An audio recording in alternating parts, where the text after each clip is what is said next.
Warning. The following video presentation contains scenes of extreme deliciousness. Failure to either eat first or bring a snack to consume during the presentation could result in wanting to lick the screen or in some way act the fool. Ain't nobody want that. Viewer discretion is advised.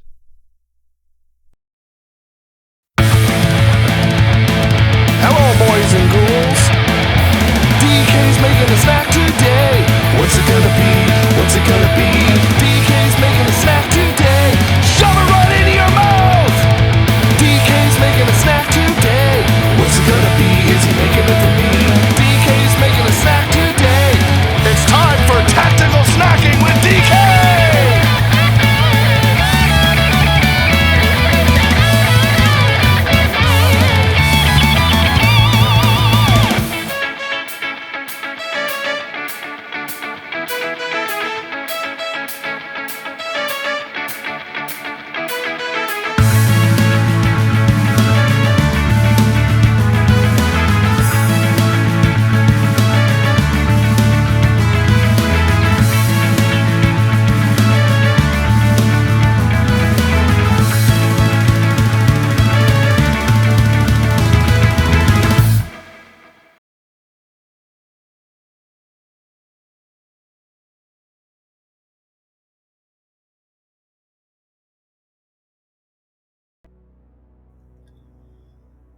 And we're back.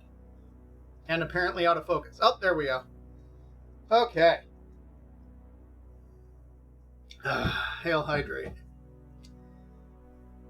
Now we come to main event. Well, the second to main event. Because now it's time for working on the dog food. For those that have been around for any amount of time, you would know that I make the food for our dogs, and they're on effectively kind of a raw diet based off of the book by Dr. Karen Becker.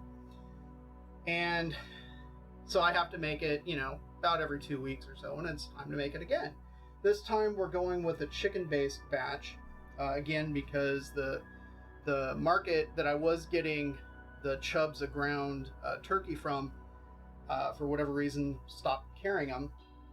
And I got a 40-pound case of boneless, skinless thighs that was actually worked out to cheaper per pound.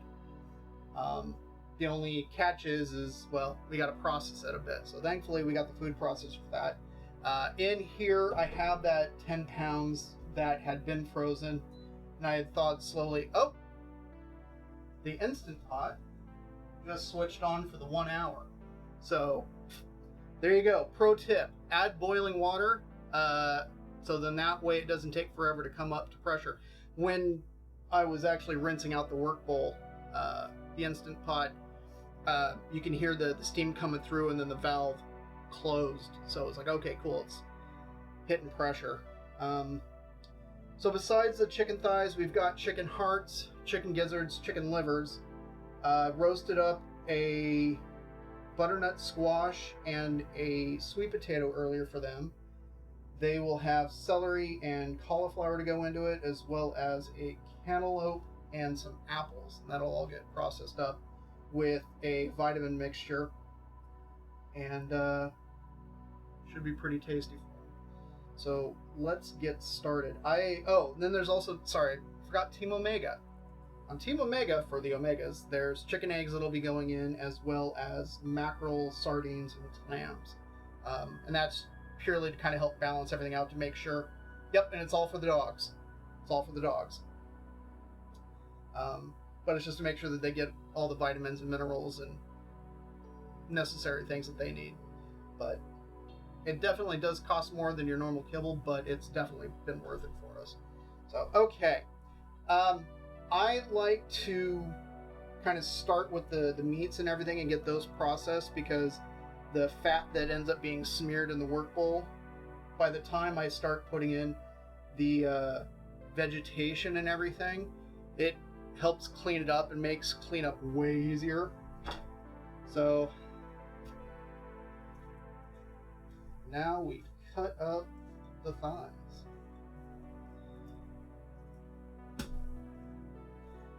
I'm just trying to break them down a little bit. I mean, you can throw them in whole, but I just find that if you take a moment, do a little bit of additional prep work on them, it takes less time in the food processor, and you also lessen the risk of it overheating.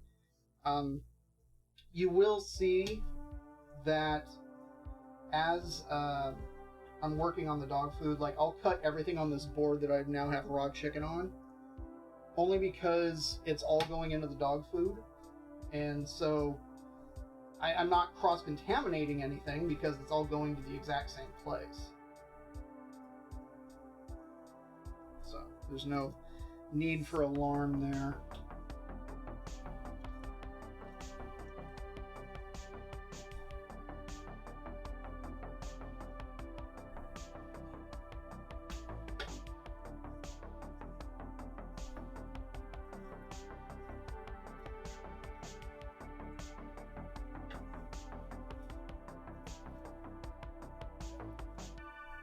Let's give that spin.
Into the big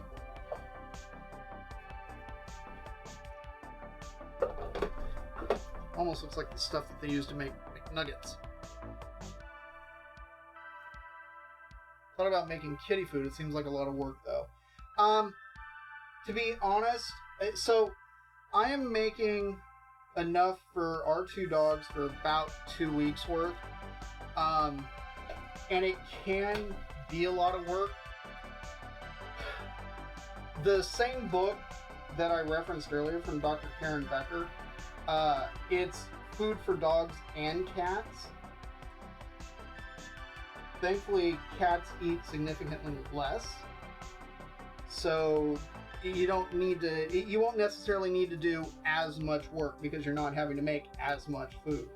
But if you do, then you'll have enough on hand for, a fair amount of time, because all of this doesn't stay in the fridge for the 2 weeks.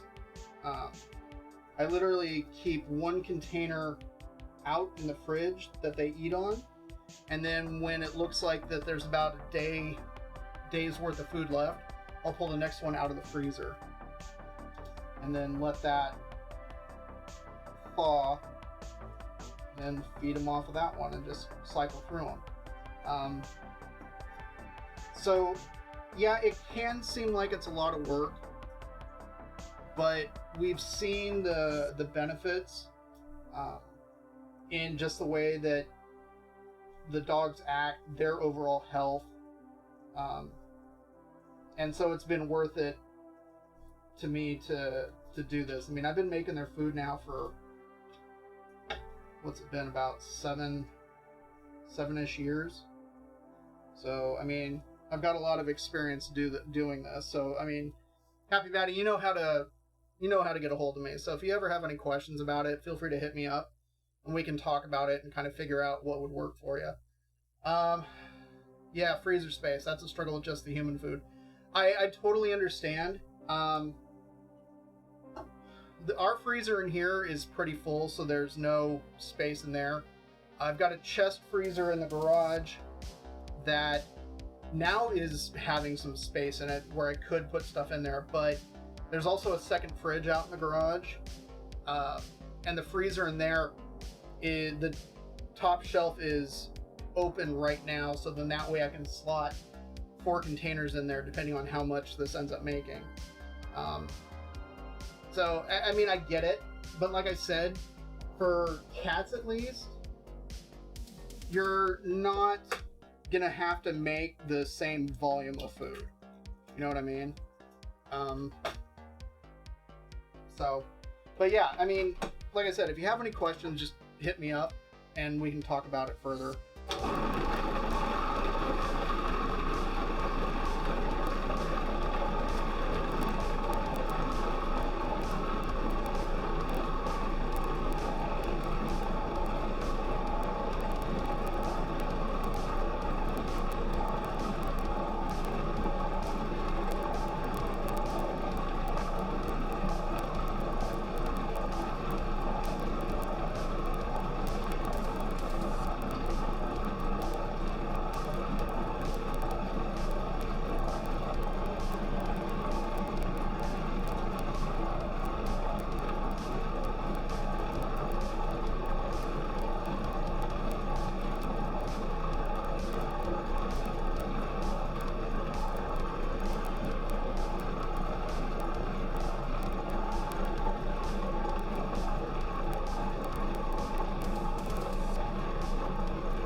That was weird. I don't know why those were flashing.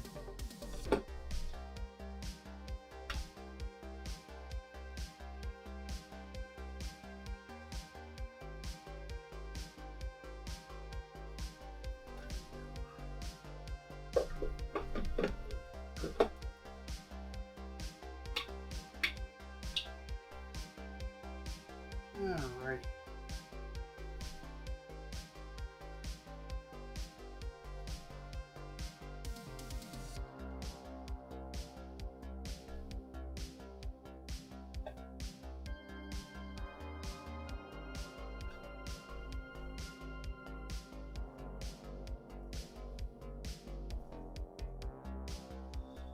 Yeah, I will admit cutting up the chicken meat is definitely a lot more work than when I was able to get the turkey chubs, because those are nice just because you empty them in and it's like, hey, it's one less thing you got to do. But I've got the skills, I've got the time, so I might as well, because it's definitely a big savings in the for the wallet.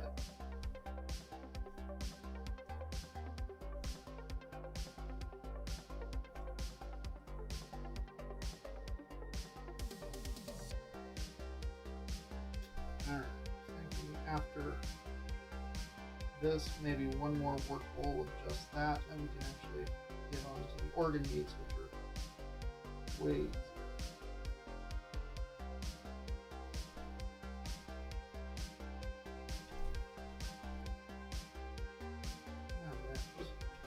Next.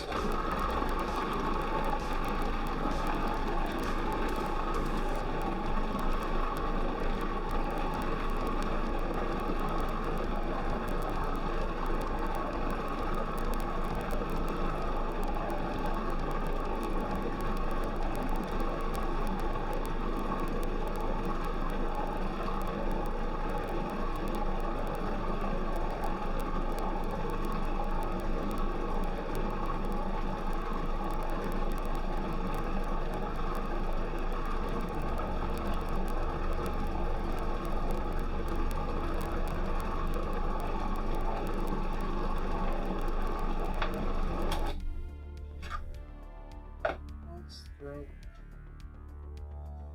a couple livers.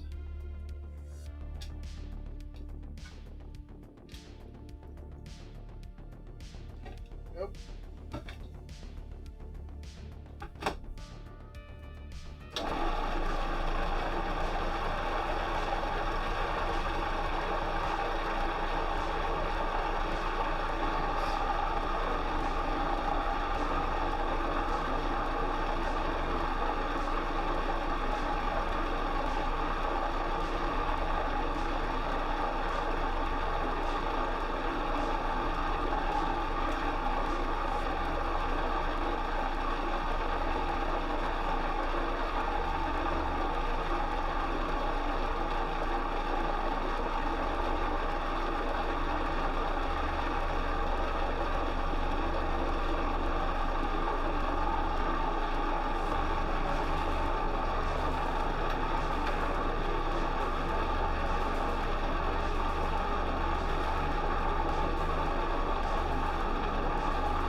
all that pasty goodness.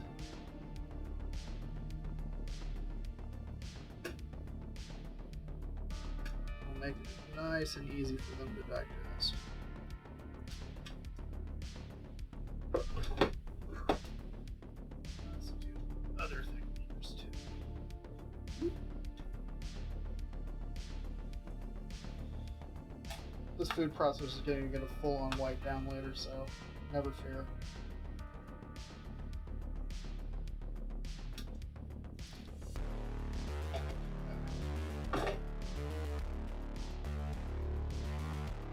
Hi, little girl.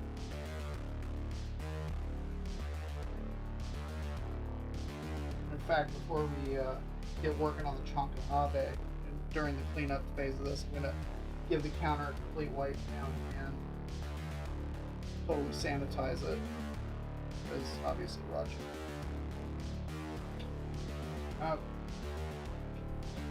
Once more with feeling.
Next up, half of the hearts, half of the gizzards.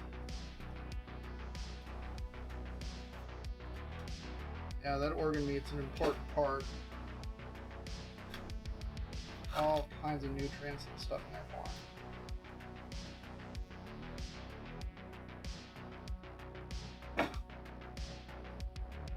Oh, there we go. Okay.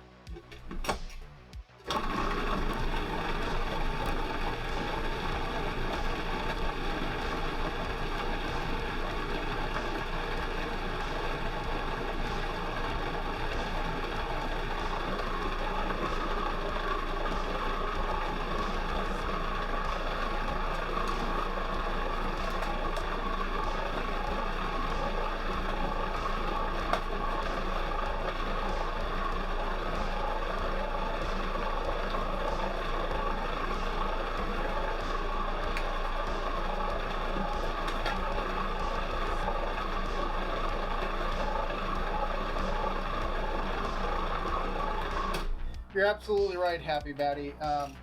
Organ meat is definitely a good thing for the animals.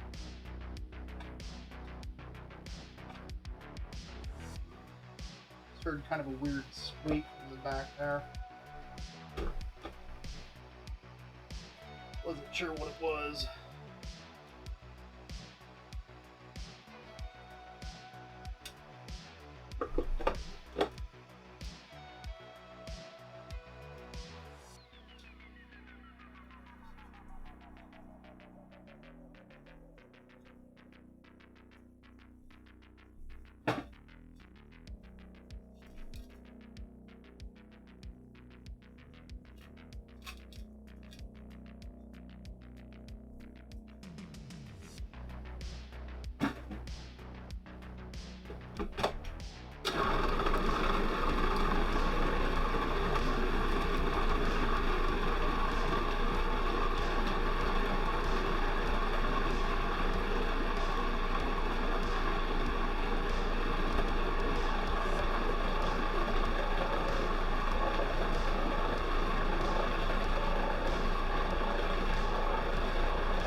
all the kind of the chicken meat stuff done.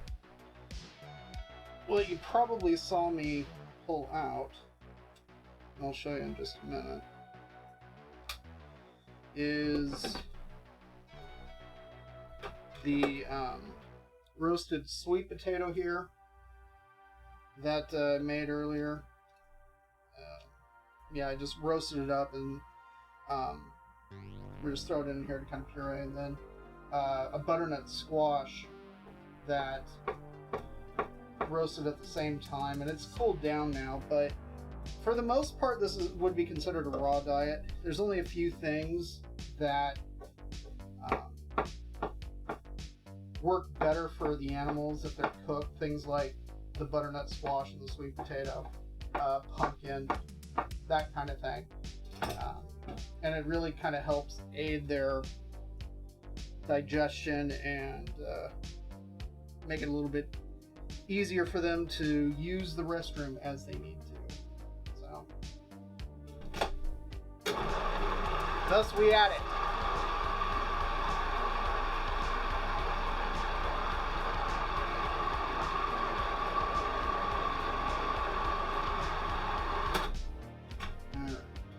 That is going to need something to get it moving.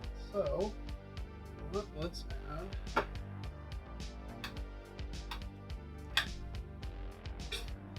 that's awesome.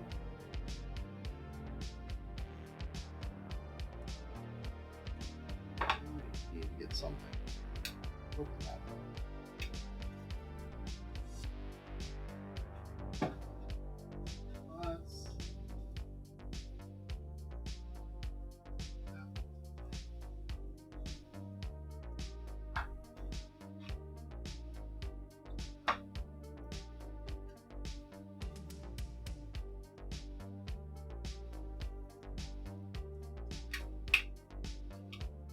Do what you got to do when the tab comes off. I get the little baby food jars of it because they're small and it's just pumpkin, no seasoning. Yeah, exactly. I will also buy just the cans of pumpkin, where it's just pumpkin without like the pie spices and all that stuff. Yeah, I will absolutely buy them and have them on hand. I think I used it last time I made the batch, so I figured, you know what? I mean, all I got to do is cut it up, put it in the oven, and then let it cool down. It wasn't like any kind of crazy work or anything like that, so you know, might as well.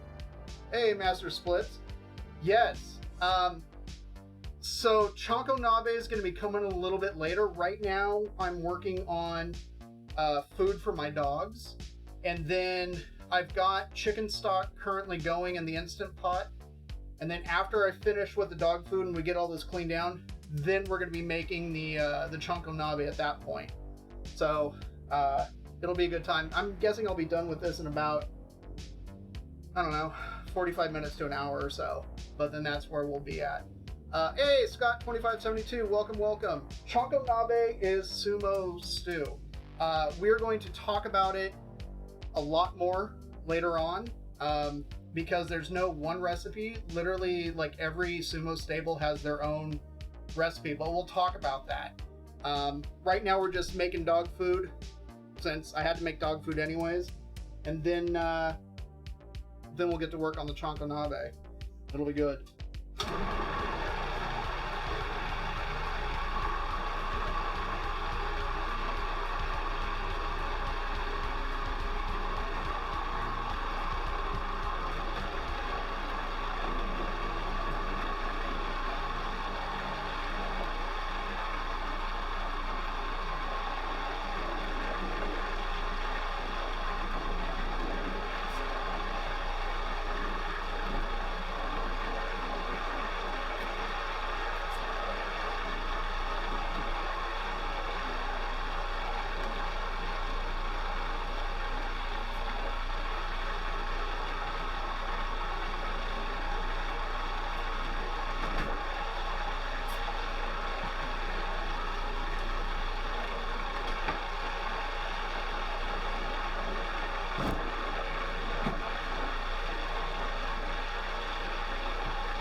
Yeah, when we make the Chanko, how many different ingredients we'll be adding to the stew? Let's see. Napa cabbage, carrot, tofu. I got pork belly. We're gonna have the chicken meatballs. I've got shrimp. I don't have Tokyo Negi, but I got Depa, which is the Korean long green onion, so that'll be going in. Shiitake mushrooms. Yeah, I think that's about it. This is kind of a pared down one because it's literally just me and my wife that are going to be eating it.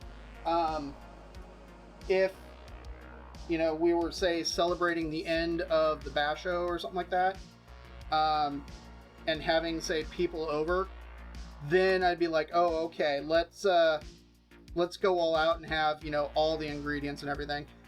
There will be rice at the end that will mix into the soup, which is pretty customary, because I have the rice and it's, yeah, as opposed to, like, say, udon noodles, which is super common too. All right, let's get some apples.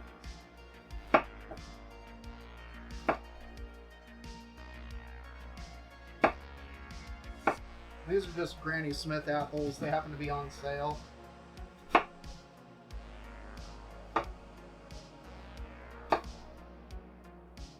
I usually just end up getting kind of what's in season, what's on sale, and everything, so.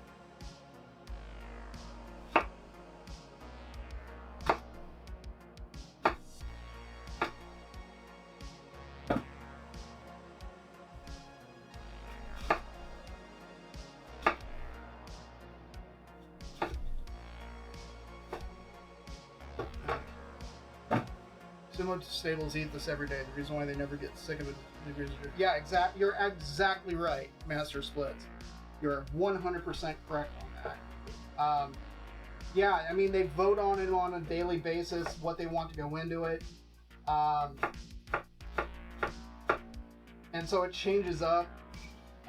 What even goes into the soup sometimes will change up. But I love the fact that kind of like after the Rikishis retire, that so many of them will start up like Chanko Nabe restaurants. I find it hilarious. But it makes sense. If it's something that you've been eating literally every day for years, you know, it's got to be something that's going to be delicious and filling and everything else.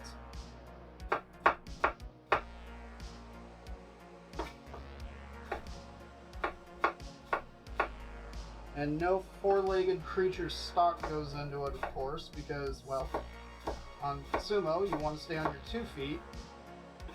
So by putting things like, you know, pork stock or beef stock, it's considered bad luck, because they're four-legged creatures.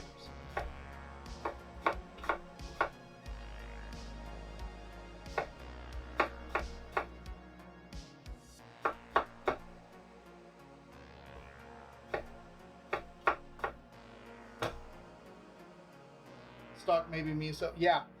In fact, I will be adding miso to the chicken stock in this. I thought about adding kimchi, which is also a really common ingredient, and I happen to have it. But I opted to go with miso and chicken on this one.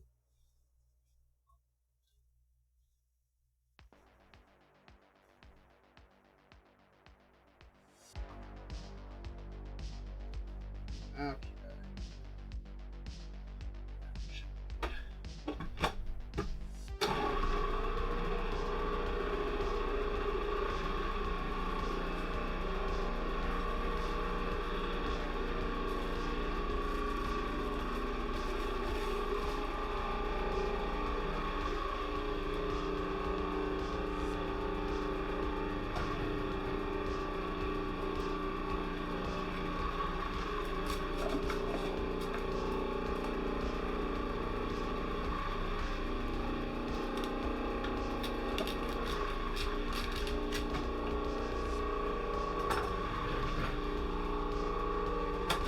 We're going to need to add some eggs.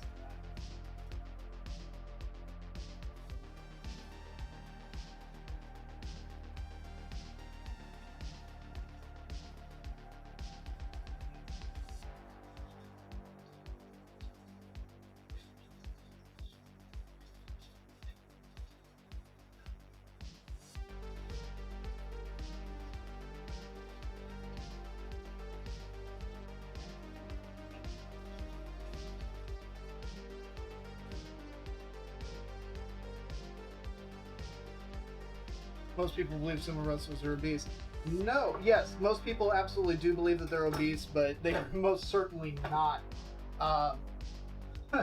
Especially when you see how much working out that they actually do, what their grip strength is, kind of everything else that goes into it. So, okay, let's grab a couple of eggs. And let's get the rest of it.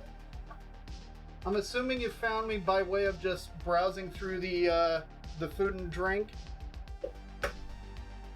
section there, Master Splits.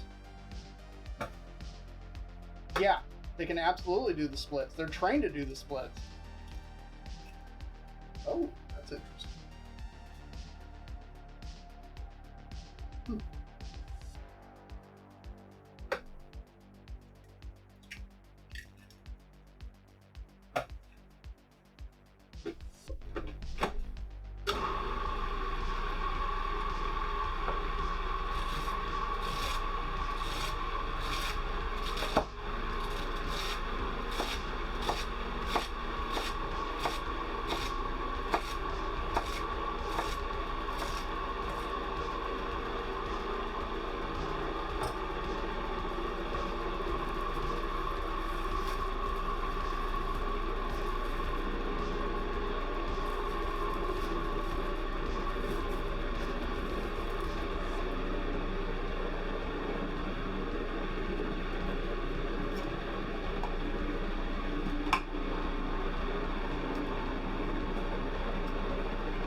Still got some chunks in there.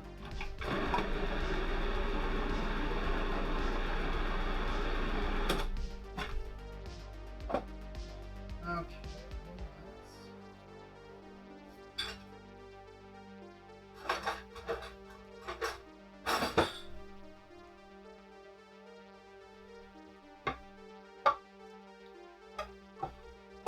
Cracking open a can of the clams to get in there, just to get some more liquid, so then that way it gets that processed up better. They have to do the splits because of their low center of gravity. You're absolutely right. Not to mention the fact that it's very common for them to go flying out of the ring, as was the case this last Basha that just ended. So many people went flying out of the ring.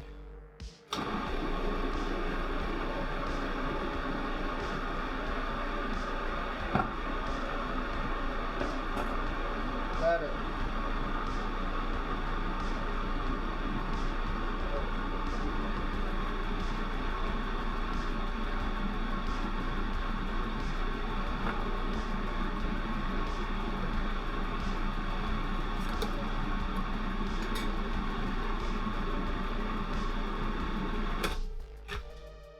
Forgot to add the vitamin supplement earlier. Need 30 grams of that.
Let's get another egg in there.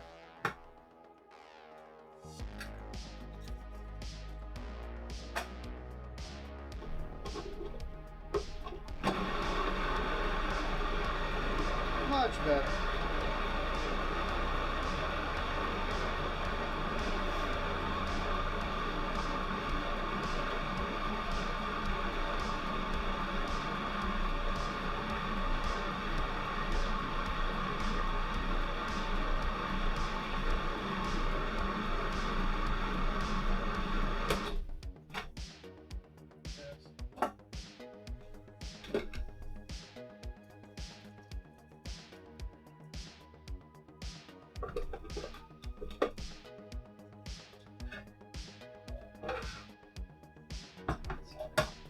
Last can of mackerel first.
Cantaloupe is the last thing before we get to do the big mix.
So I'm gonna go give this a quick rinse, so then that way it's way easier to wash later. And then we'll get this all mixed up, put into the containers, put into the fridge and freezer, do a full clean down, and then onto the Chanko Nabe.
I'm just giving this a quick wipe down before, just so I can get it out of the way, and then I'll do the full clean down of that.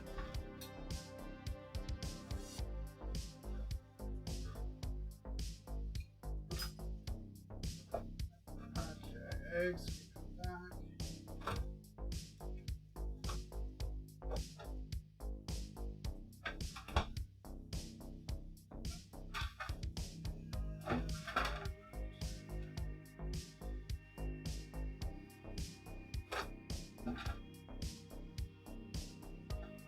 Hail, hydrate.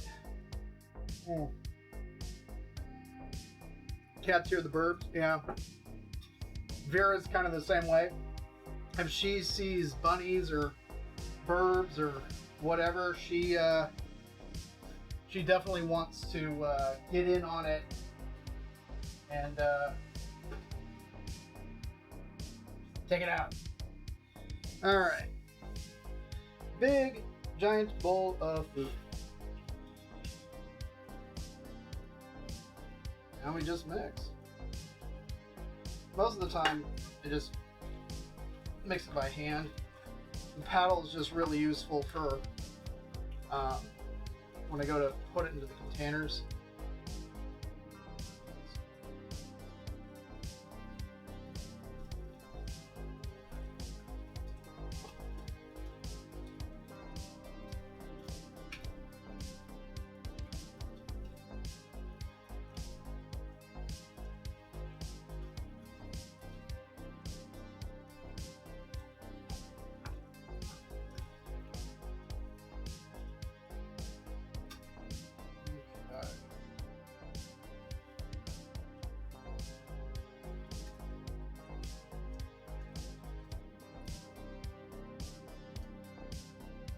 Beautiful. And we've got dog food. Your cats stay indoors. I'm pretty sure at least one of my cats would reduce the bird population if allowed outside. You know, funny how that sort of thing happens. Now, I will say, Vera, in terms of things that we can confirm that she has taken out, we know of at least one rabbit. We have been told that she supposedly took out some squirrels, but we weren't here, and it was kind of secondhand what we were told. So it's a little hard to gauge whether or not it actually happened. But there's been at least one rabbit. Actually, we know for a fact there were some baby rabbits. I think this was last year, maybe the year before, where for a few days they were bringing one in, like every day.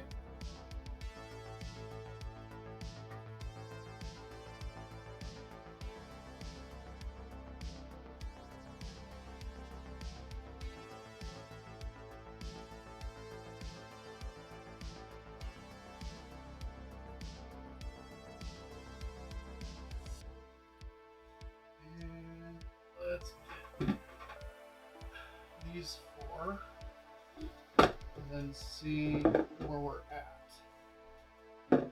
So these are 1 gallon Cambro containers. This is what we just keep the food in, since they work in the freezer, the fridge. These opaque ones are the ones that we prefer for that kind of thing. The clear ones tend to, they're not a big fan of freezing of wet things that can expand. They're just not that malleable. Alright. This one I can fill to the top, since this will be the one that's just going in the fridge here. So, alright, that's one. And the rest of these I try to keep about an inch or so below, because they will expand in the freezer. And there's some chunkies in here, that's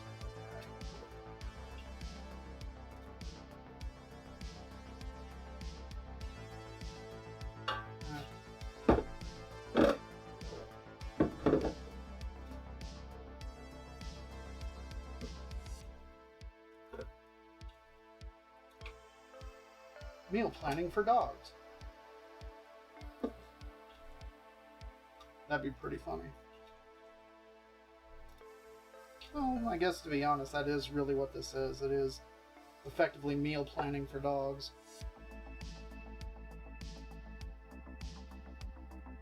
Alright.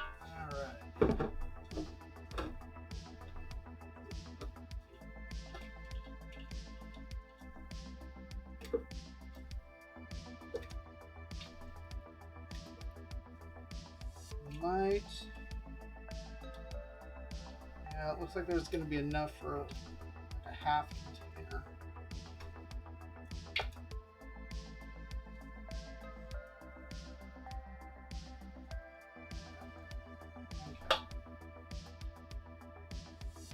Okay. I'm going to run in back and grab a smaller container. And get all this taken care of.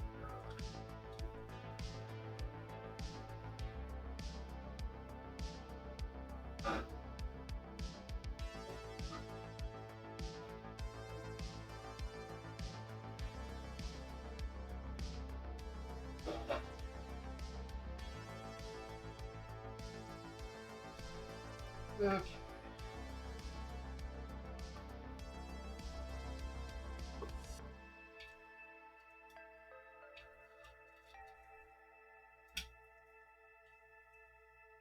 That probably, alright.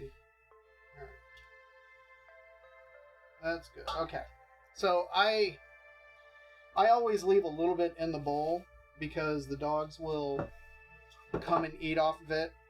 Vera will end up coming to lick the paddle, whereas Jane, the big guy, will lick the bowl effectively. So it just makes sense to just leave a little bit in there, so then they have something, You grew up with indoor-outdoor cats. We found many dead smell animal. Yeah, cats are really, really good that way. One cat seemed to hunt ground animals, including moles. One seemed to hunt most of the birds. Having a cat to hunt moles would actually be pretty awesome. Moles was something that we would treat for when I was doing pest control. And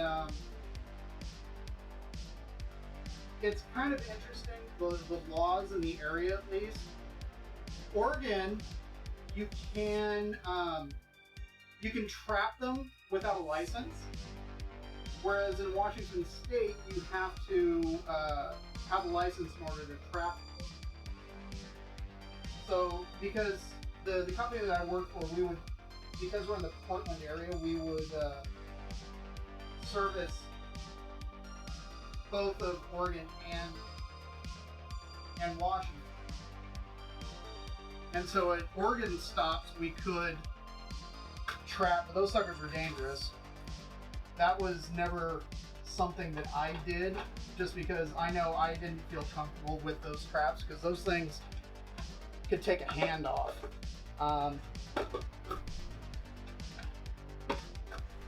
But we would always bait for them with these bait worms. They were called Talford worms. We would always bait for them. There was also a kind of a carbon monoxide gas system that we would use periodically. Sometimes it would work, sometimes not. It really depended on the technician and being able to find where the gas and everything was coming up. So you'd have to plug holes, and sometimes you would actually see like the moles run out. Those were always interesting services, let me tell you. All right, I don't know where the dogs are.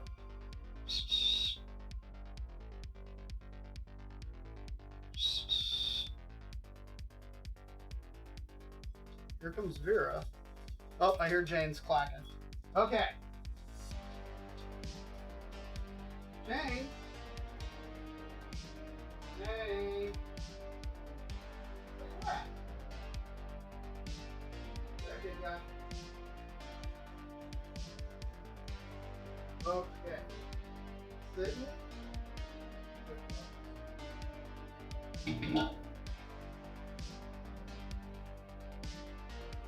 And here comes Vera.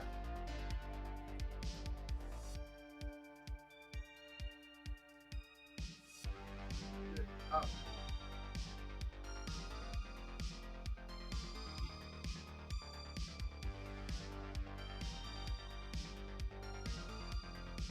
Got it?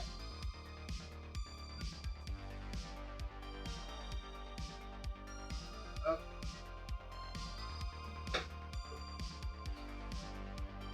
Alright, I'm going to keep an eye on them for a minute while they kind of do their thing with that.